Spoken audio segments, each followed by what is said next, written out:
Mesdames et messieurs, bonjour, bienvenue dans notre émission Débat entre Congolais. Tous allons pour observer sur les plans politiques dans l'actualité. Oyali ko dominer scène politique congolaise, to le bongo cour de cassation a ebina ko casser bongo arrêt il y a cour d'appel et ben condamné Vital Kamerhe na 13 ans il y a travaux forcés, to le paye sous chef de l'État. À partir de Kenya, on a qui bon ressortissant il y a Congo ou soit les Congolais vivant de l'étranger na Katia Kenya.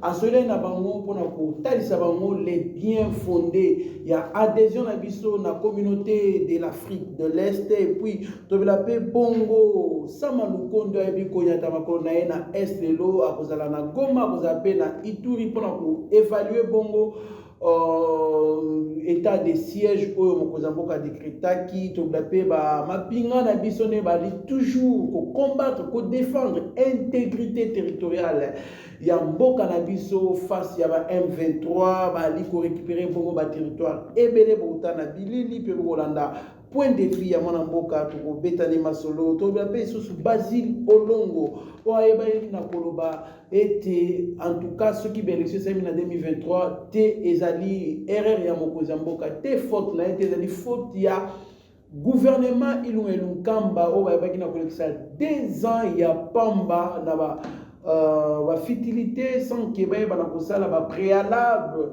ya organisation ya élection to le pe sous Adolphe Muzito ebina annoncer candidature na ye bon la élection il y a 2023 na mona mboka Benjamin Monasuka pièce contre pièce l'actualité ne toye ba ko évoluer na émission oyo ya débat entre Congolais mona mboka Benjamin Monasuka mbote ndeko Trésor Kandolo mbote na balandi nyonso to ya Kisalu RDC oyo vraiment bazuli bako kolanda biso na débat oyo entre biso ba Congolais et vraiment c'est moment kasi pour na koyamba na émission mokona lelo et tozebisi bango ka non to ko servir bango malamu mokona lelo.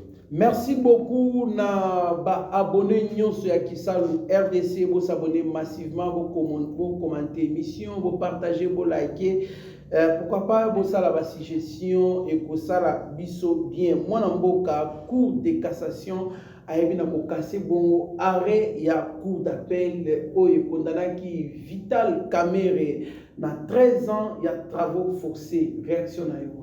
Réaction c'est l'état de droit, état de droit et on tient toujours à rappeler dans mon loi qui on est bandé l'émission au casser décision de nous battre qui va quitter Vital Kamerhe.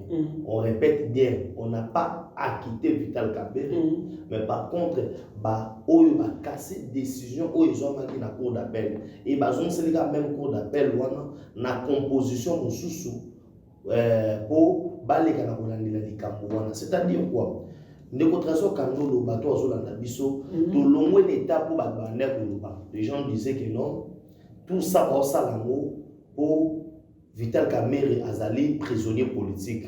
Aujourd'hui maintenant awa cour de cassation 2023 postulé bayokana ki na Nairobi il faut y a tout yende ko postuler il faut postuler Kamerhe premier ministre o elobama ki wana oyebi yango toyebi pe makambo ebele. Et aujourd'hui on dit à tous les Congolais que non ezali question ya ko lukate que non Vital Kamerhe ko sali ko écarter ye to penini mais ali makambo eza na justice. De la même manière biso comme état analyste politique lelo to moni décision on peut que se soumettre na makambo etali justice to ko bunda na justice te pour alobi bongo mais en l'entretemps tozo bisa na ba Congolais oyo ba banda ko manipuler bango. Maintenant les gens qui faisaient to be ba désordre na est Ote na Bukavu indi na boye Vital Kamerhe prisonnier politique les lots que vous êtes manipulés en même temps tout ça la population sur les camps ezali bomiti ka roboza la ba manipuler ne soyez pas manipulable facilement bazuyo ka boye la te lamba banda ko tumba pine banda ko sala boye au moni les lots battu soit moni que non état de droit yango wana en même temps beto senga siko na autre bengi justice na biso ako bana likambo itali Vital Kamerhe tina suka na yango ba pe ba opesa dossier wana o ba juge mususu ba bana ko fongola procès wana yango na zolo ba boye na autre mona ki déjà na procès à l'Ebosso, je doute fort que le tribunal Mobo Eya quitté dans le Vital Kamere. Parce qu'il a été incapable, il y a qui s'appuie sur la preuve, où ils sont innocentés, parce que sur le terrain, rien n'est fait. Aujourd'hui, tout le bilan il y a 100 jours, mais bilan à 100 jours, ils ont les positivité. Il y a eu beaucoup de problèmes. Et nous savons comment passation va marcher et ça a mis la prochaine il y a 100 jours. Mais nous sommes confiants avec la justice pour dire aux gens que non, nous sommes dans la justice à Lunga. Mais dans le moment où l'ongité, ceux qui vont condamner Moutou, averti à la loi de la République, et ça nous a nani, il faut qu'on se soumette. Nul n'est au-dessus de la loi. Les lois on a triomphé, on a gagné. Lobby Pekokoya, bataille au regard de la loi, via article boy, via loi boy, via boy, aux allez condamner, bêta maboko le bac non, état des droits et ça les moussango, parce que nous votre sokandolo. Tout les pas awa, on nous a accusé à non, c'est Fachi qui est derrière l'arrestation des caméras pour l'écarter dans la présidentielle il y a 2023. Et aujourd'hui maintenant, ils sont où? C'est pour vous dire que non, il faut. Mais les mêmes personnes là ils disent que c'est l'état des droits maintenant. Les mêmes personnes là qui disent l'état des droits et comment que non, la COP c'est pour vous dire qu'aujourd'hui, nous sommes réellement dans l'état des droits. Ngai na bosiligate nga na botumba pini na balabala te na bosiligate parce que les lots cour de cassation parce que faut y maboui. Na kati état des droits to respectaka o to bengi mibeko zota la que non cour de cassation eza likolo ya cour d'appel. Cour de Boïti, instance à ce qu'ils allaient cour constitutionnelle. Et je pense que ce qui m'a ramené surtout est la Nisami, pour la Nisami Beko. Ce qui a été quitter Kameri pour la Nisami Beko, to beti maboko. Ce qui a été condamné pour la Nisami Beko, to beti maboko. Et ça a été parti mon boy et comme non, bisoto bouna, bisoto salaboui, parce que Vital Kameri est boy na boy. Aujourd'hui, on a démontré à la face du monde que non, Vital Kameri c'est un citoyen congolais, le corps va citoyen surtout. Il peut aujourd'hui qu'on soit des Cameroun et donner autre justice na biso. Maintenant, awa nous avons mon justice c'est comme malam. Ba juge ba comme basantu, maramto zo qui est bien. Merci beaucoup mon amboka peje mon asuka donc état des droits et la kisité kaka kokanga. La kisité ba occuper quoi quitter mais ceux qui ba kangi mutu, il faut pas bana koyimba te kiza procès politique. Ceux ba libérer mutu de koni état des droits. Non. Là, nous devons nous soumettre aux décisions du tribunal. Mon amboka Benjamin Nasuka Toaliko Bana émission Nabiso, le chef de l'État a échangé avec les Congolais vivant du côté de Kenya et les expliquant les bien fondés de notre adhésion dans la communauté de l'Afrique de l'Est. Mon amboka impact, il y a adhésion Nabiso dans la communauté de l'Afrique de l'Est. Est-ce que ça peut booster l'économie, le développement de la République du Congo? Merci beaucoup mon frère Trésor Kandolo. Je pense que le chef de l'État a expliqué, a synthétisé même la matière qu'on a dit ça impact aux animaux. Aujourd'hui, vous devez comprendre que la plupart il y a des pays limitrophes dans le Oyo, basé dans la province, dans l'Est de la République, basé dans l'avantage dans le commerce. Parce que na avantage il y a autre communauté à pays il y a Afrique de l'Est ba sala ba accord oyo douane na bango nyonso to efuta makalolenge moko et avantage ezani tant biloko bande ko longwa et na Congo et bande ko futa cher parce qu'on devait transiter par ces pays là et tarif na biso ezalaki ndenge moko te na tarif bande ko wana.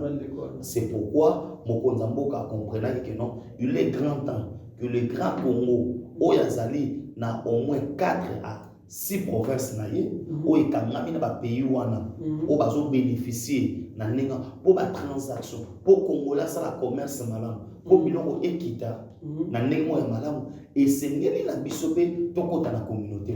Merci beaucoup, mon amboka Benjamin Nasuka Soto Alikoloba, même langage, na caméraman na biso, alors to landabililo et bon tout à nation.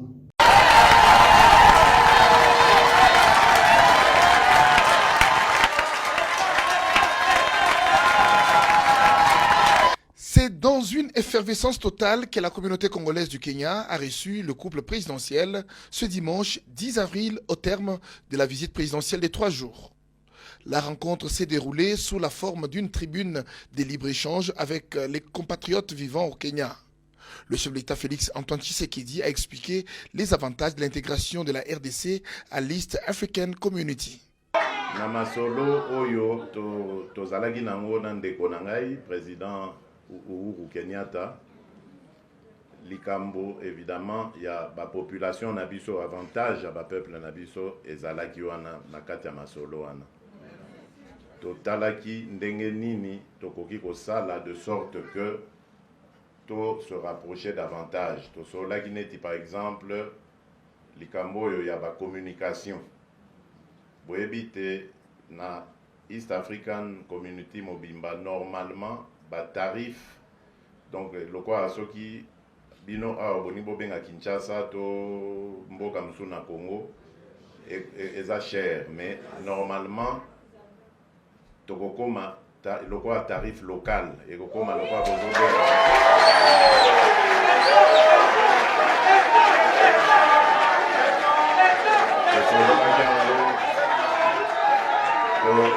tosololaki yango na ye azalaki koregrete abi kaka eza kaka basalaka yango kaka bango na Rwanda bapays misusu loka Uganda na Tanzanie mingi balingi likambo wana te nga abi bon ça etali bango mais biso loka tokoti na East African Community tokosala yango parce que nayebi ke kozala avantage mingi mpona bandeko na biso ya bazala tosololi mpe lisusu makambo ya libre circulation c'est-à-dire oyo bokoki kokota sans visa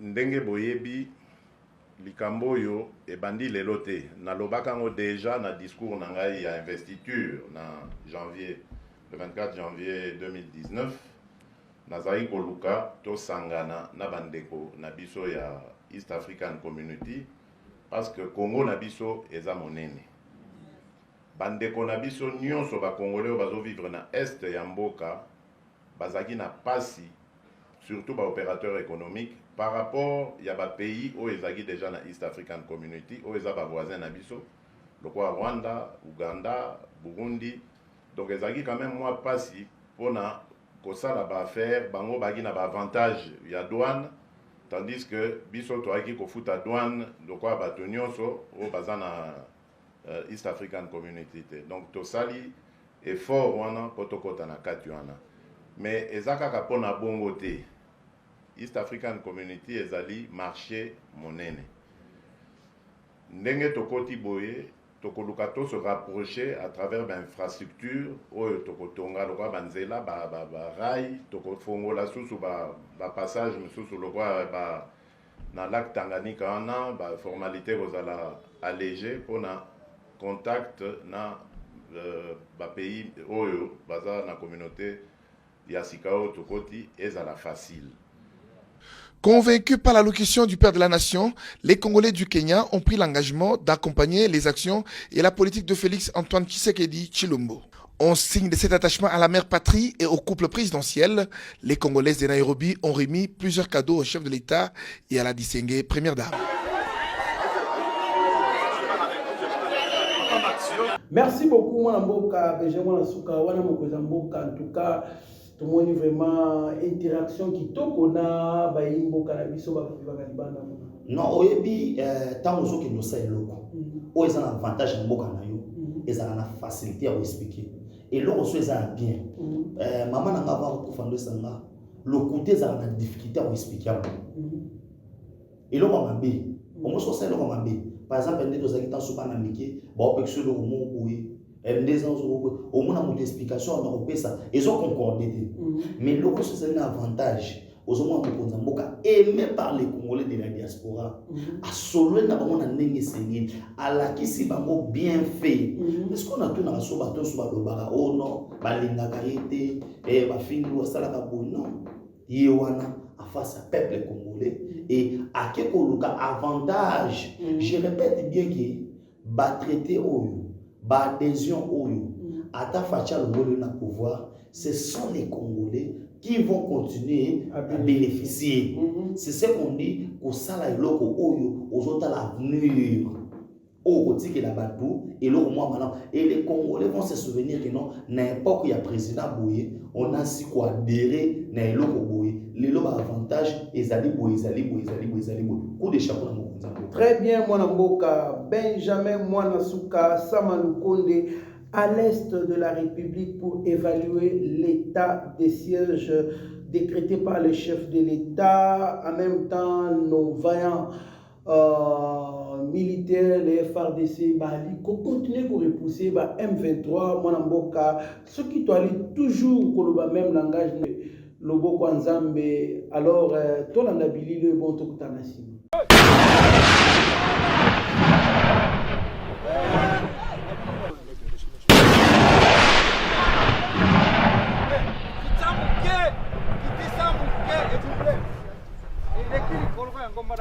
Les forces armées de la République démocratique du Congo poursuivent avec détermination les offensives contre le M23. Ils récupèrent de plus en plus les collines les plus importantes en délogeant ces derniers.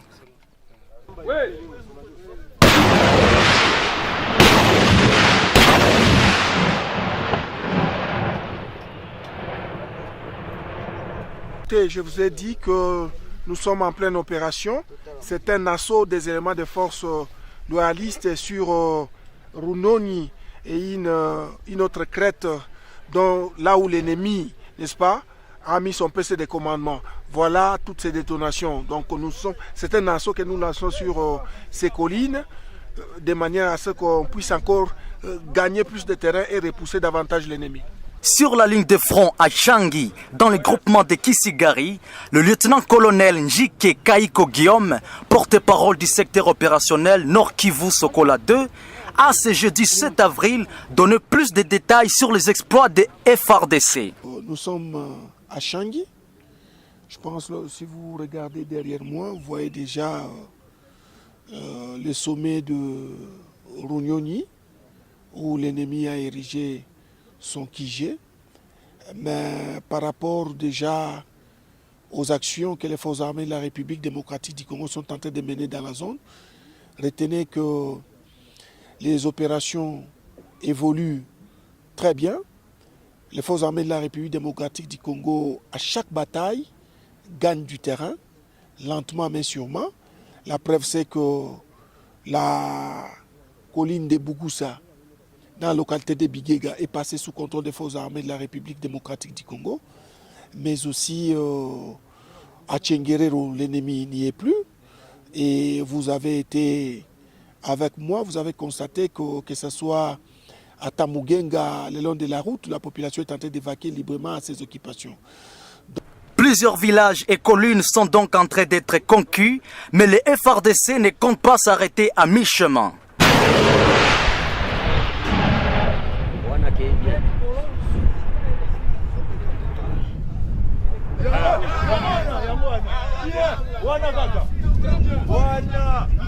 Notons que d'autres assauts plus meurtriers sont planifiés pour ramener définitivement le M23 d'où ils sont venus.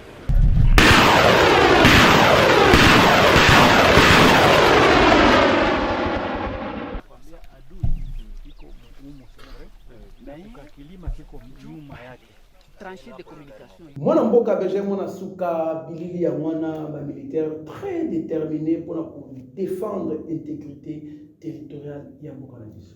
Merci beaucoup Ndeko Trésor. Les gens ont envie kolanisama ba les ondes lo mana Kinshasa que na est museza ngati salema te.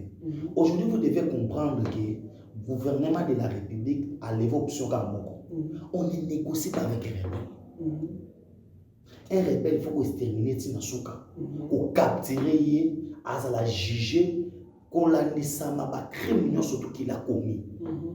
Erreur au Kabila Salaka, toute complicité à Kabila dans le régime, c'est parce qu'on prenait des rebelles, bah quand on a armée régulière, bah bien au brassage, et ces gens-là continuent à coopérer. C'est pourquoi vous voyez, vous verrez à l'époque, que au moins officier moko boy azana autant de soldats na bazana na zamba so balimba ki na carré minier avec bango apesi ba tena ba FRDC. On a cassé ce système là.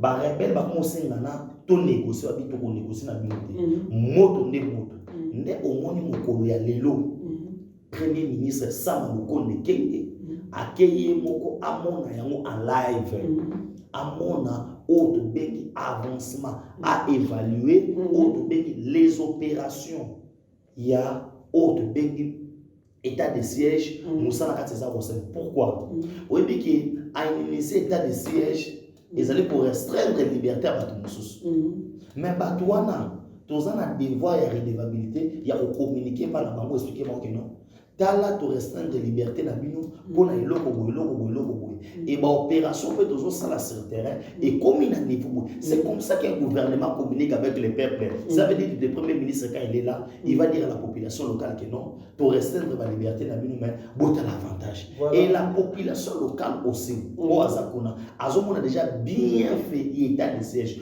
contrairement na diabolisation oyo ba député national élu à côté wana la circonscription wana qui ont voulu diaboliser et une partie de l'opinion nationale qui ont voulu diaboliser l'état de siège en disant que non état de siège et aujourd'hui la communauté locale la population communiée avec les FRDC bah comme ils sont coupés sa confiance au milieu de la confiance dans la mission bah donc on a ce sont des aventures pour les rebelles bah le continuer au salaire mais aujourd'hui la population a commencé sous confiance et pas dans la FRDC. En même temps, je demande aussi, dans le monde entier, au profil, je soutiens les FRDC.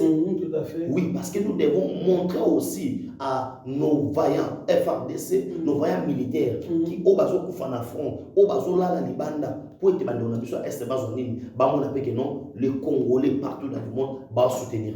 Très bien, mon amboka, Benjamin Monasuka, to soutenir Mapinga Nabiso, Ezali Motuya, état de siège, Ezali Naba, retombé, Pelé, Lelo, Rwanda, Colton, Moboulou, or, n'en parlons même pas, ici Nabango Kao, donc nous ne pouvons que soutenir l'état de siège décrété par les chefs de l'État. Mon amboka, Benjamin Monasuka, comme qui est na souka émission Nabiso, je ne donnerai pas la faute au chef de l'État si les élections ne s'organisent pas ne sont pas plutôt organisées en 2023.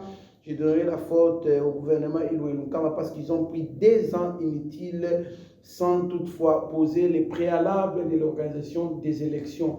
D'ailleurs, il rappelle encore que les chefs de l'État restent en fonction jusqu'à l'installation du nouveau président élu. Basile Olongo. Ndekotreso Kandolo, il a parfaitement raison. Les élections qui ne peuvent pas être organisées au Abengaka, faute d'ordre technique. Et quand on a organisé, si une partie, il y a Congo, et Zalina Otobengi, catastrophe naturelle, deux ans en guerre. Et quand on a empêché l'élection, ça va mater. Et quand on a ordre Otobengi financier, que financièrement parlant, deux ans on a quitté. Il y a une Kamba, qui est premier ministre. Ici, il y a composant Otobengi FCC. La logique. Famille politique naïe, le roi Balongo qui a pouvoir, basant encore, après il est en opposition, basant encore ça fait raison on a pouvoir. C'est lui qui devait déjà mobiliser les fonds, parce que les fonds il y a une élection, on ne mobilise pas ça en une année, dans 2 ans, dans 3 ans, non.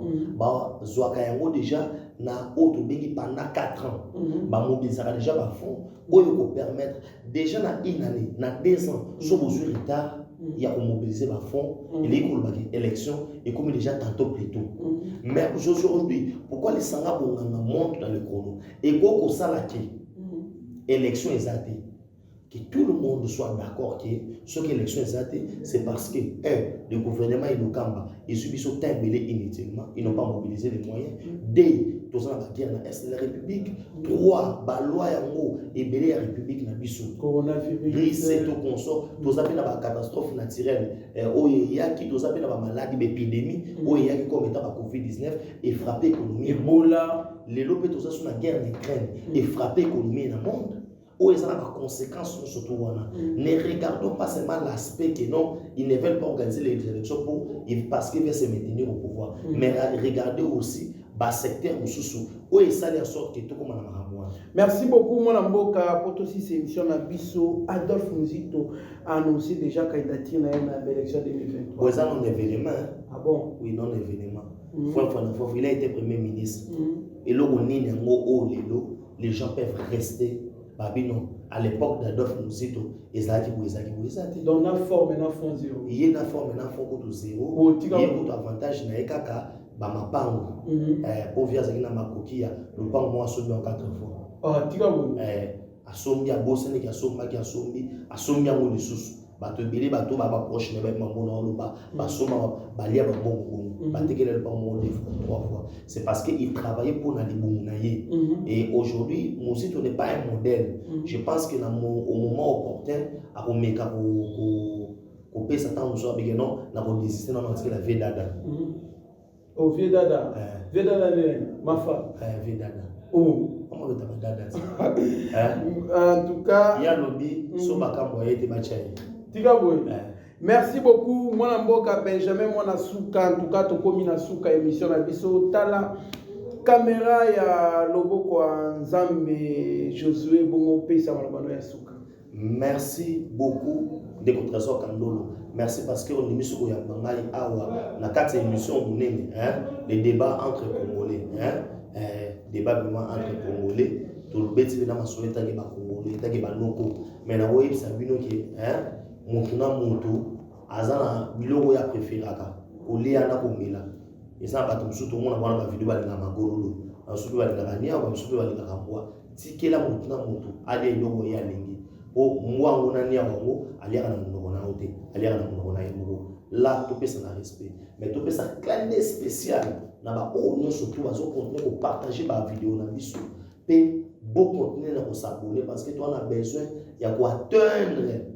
Autre bien, abonner, mon autre, nous ça direct, tout ça va rebeller. Et en même temps, je profite de l'occasion où il y a un Pessingaï qui sert au RDC pour la website qui non et l'ongo bisus tout ça dans les Congo et Koké de Liboso.